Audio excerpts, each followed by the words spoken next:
بسم اللہ الرحمن الرحیم۔ خواتین و حضرات، اللہ تعالیٰ کی کتاب قرآن مجید ہمارے لیے میزان اور فرقان ہے۔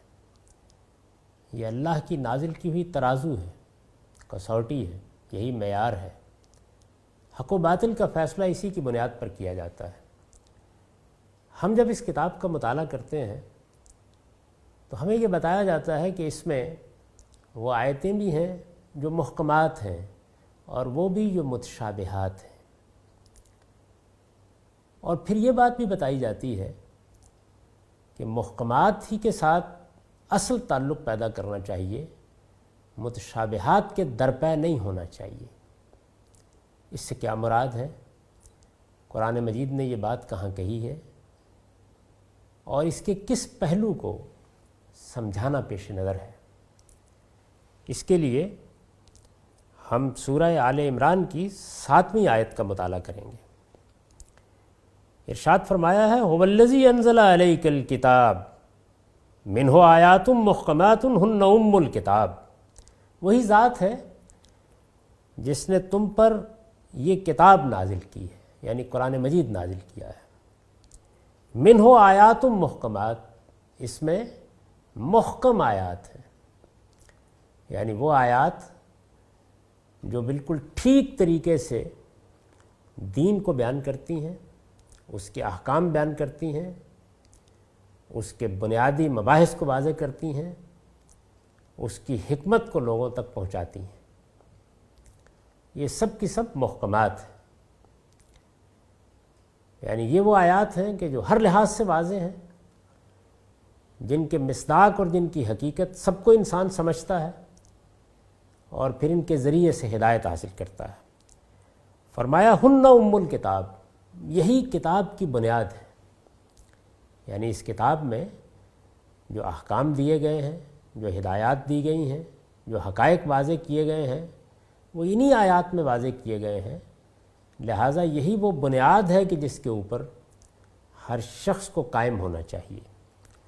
وَأُخَرُ متشابہات، اور کچھ دوسری متشابہات بھی ہیں، یعنی اصلاً یہ کتاب محکمات ہی پر مبنی ہے، لیکن کچھ آیتیں متشابہات بھی ہیں۔ متشابہات کا مطلب کیا ہوتا ہے؟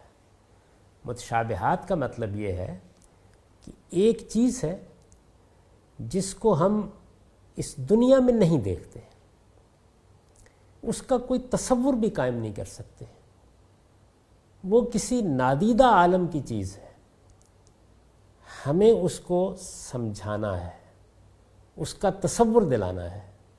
اس کے لیے کیا طریقہ اختیار کریں گے؟ اس کے لیے تشبیہ کا طریقہ اختیار کیا جاتا ہے۔ یعنی ہماری یہ مجبوری ہے، ہم انسانوں کی یہ مجبوری ہے کہ جب تک تصور نہ ہو یا جب تک شے وجود میں نہ آ جائے، ہم اس کی تعبیر کے لیے الفاظ نہیں پا سکتے، کیونکہ ہماری زبان تصورات اور اشیائی سے وجود میں آتی ہے۔ آج سے 200 سال پہلے اگر کوئی شخص یہ بتانا چاہتا کہ یہ بجلی کے کمکمے جل اٹھیں گے تو وہ کیا تعبیر اختیار کرتا؟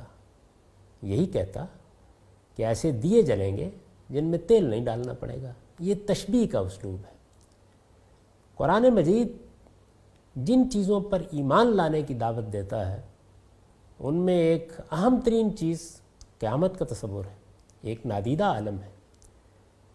ذات خداوندی، کائنات کی ابتدا کے بارے میں، انسان کی طرف جو چیزیں الہام کی گئیں ان کے بارے میں، اپنے فرشتوں کے بارے میں بعض چیزیں ہم پر واضح کرتی ہے۔ یہ بھی ایک نادیدہ عالم ہے۔ اس نادیدہ عالم میں جو چیزیں پائی جاتی ہیں ان کے لیے ہماری زبان میں کوئی الفاظ نہیں ہیں، چنانچہ تشبیہ کا طریقہ اختیار کیا جاتا ہے۔ جس طرح جنت کے احوال بیان کیے جاتے ہیں تو یہ بتایا جاتا ہے کہ اس میں نہریں بہتی ہوں گی، اس میں باغات ہوں گے، اس میں حور و قصور ہوں گے۔ یہ سب در حقیقت کیا ہے؟ یعنی ہماری دنیا میں جو چیزیں ہمارے لیے عیش و تنعم کی ہو سکتی ہیں، انہی کو سامنے رکھ کر، ان کی مثال دے کر ہمیں جنت کا کچھ تصور دلایا جا رہا ہے۔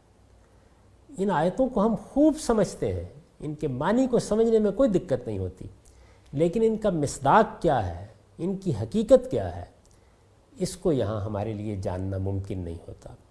تو فرمایا کہ وَأُخَرَ مُتَشَابِهَاتٌ، یہ قرآن چونکہ ایک نادیدہ عالم کی خبر دیتا ہے جو ہماری آنکھوں کے سامنے نہیں ہے، جس کو ہم نے دیکھا نہیں، جس کی چیزوں کے نام ہم تک نہیں پہنچے ہیں، چنانچہ ایسی آیات بھی اس قرآن مجید میں ہیں جن میں ان چیزوں کو تشبیہ کے اسلوب میں بیان کیا جاتا ہے۔ فرمایا فَأَمَّا الَّذِينَ فِي قُلُوبِهِمْ زَيْغٌ فَيَتَّبِعُونَ مَا تَشَابَهَ مِنْهُ، پھر جن کے دلوں میں ٹیڑھ ہوتی ہے وہ انہی متشابہات کے پیچھے پڑ جاتے ہیں، ابتغاء الفتنہ و ابتغاء تاویلہ، کچھ کے پیش نظر تو یہ ہوتا ہے کہ کوئی فتنہ برپا کیا جائے، وہ صحیح بات کو سمجھنا نہیں چاہتے۔ یہ بات واضح ہو گئی کہ قیامت برپا ہوگی اور اس میں جنت بھی ہے اور جہنم بھی ہے، لیکن وہ یہ بحث کا مورچہ باندھ کے بیٹھ جاتے ہیں کہ اس میں باغات ہوں گے تو وہ باغات میں کیا اسی طرح کے درخت ہوں گے جیسے ہمارے ہاں ہیں، اور نہریں ہوں گی تو کیا فی الواقع نہریں دودھ کی نہریں ہوں گی اور شہد کی نہریں ہوں گی۔ تو وہ حقیقت کو جاننا چاہتے ہیں اور اس کو متعین کر لینا چاہتے ہیں، اور اس سے ان کے پیش نظر یہ چیز ہوتی ہے کہ کوئی فتنہ برپا کرے۔ اور یہاں یہ کہ جو ایک فطری ذوق ہے انسان میں کہ وہ حقیقت کو جاننا چاہتا ہے، تو اسی کو جاننے کے لیے ان کے درپے ہو جاتے ہیں۔ فرمایا وَمَا يَعْلَمُ تَأْوِيلَهُ إِلَّا اللَّهُ، درا حال ہے کہ ان کی حقیقت اللہ کے سوا کوئی نہیں جانتا۔ یعنی وہ باتیں جن الفاظ میں بیان کی جاتی ہیں ان کے معنی ہم سمجھ لیتے ہیں۔ تجری من تحت الانہار، جنت میں نہریں بہتی ہوں گی، ان الفاظ کو سمجھنے میں کوئی دقت نہیں، یہ نہریں کیسی ہوں گی، ان کی حقیقت کیا ہوگی، اس کو صرف اس کائنات کا پروردگار جانتا ہے۔ چنانچہ فرمایا والراسخون فی العلم یقولون آمنا بہ، جن کو علم میں رسوخ ہے وہ ان پر ایسے ہی ایمان رکھتے ہیں اور یہ کہتے ہیں کہ کل من عند ربنا، یہ سب ہمارے پروردگار کی طرف سے ہے۔ وما یذکر الا اولو الالباب، لیکن ان چیزوں سے نصیحت وہی حاصل کرتے ہیں جن کو خدا نے عقل عطا فرمائی ہے۔ چنانچہ انسان کے پاس اگر عقل سدید ہو، عقل سلیم ہو، تو وہ معنی کو سمجھتا ہے، ان چیزوں کی حقیقت کے در پہ نہیں ہوتا۔ اقول قولی ھذا واستغفر اللہ لی ولکم ولسائر المؤمنین۔